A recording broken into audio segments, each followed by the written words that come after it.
Buongiorno Assessore Caner, siamo qui a Venezia. Cosa ci dice della sua presenza qui a livello istituzionale e cosa spera di ottenere da questo importantissimo summit?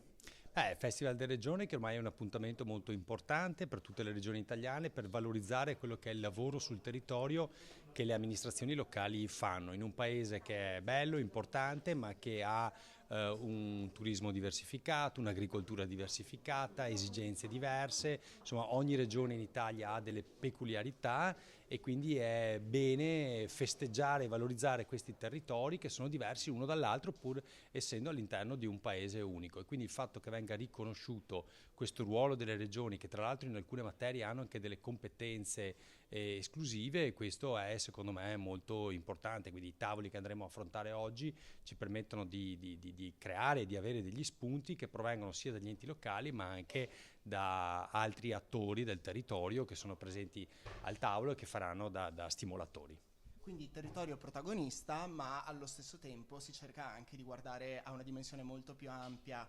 Dal punto di vista internazionale, dove punta l'occhio questo summit? È un summit che per esempio ai tavoli che partecipo io che riguardano l'agricoltura e il turismo, penso che il tema della sostenibilità, che ormai è un tema fondamentale in ambito proprio internazionale, possa trovare diciamo, linfa e stimolo sia dall'aspetto agricolo per quanto riguarda il tema della ricerca e dell'innovazione tecnologica per permetterci di produrre cibo rispettando l'ambiente, quindi non solo qualità che sappiamo già fare ma anche quantità per una popolazione che continua a aumentare, quindi anche l'Europa da questo punto di vista deve essere protagonista, l'Europa, l'Italia e quindi di conseguenza anche il Veneto che è una delle maggiori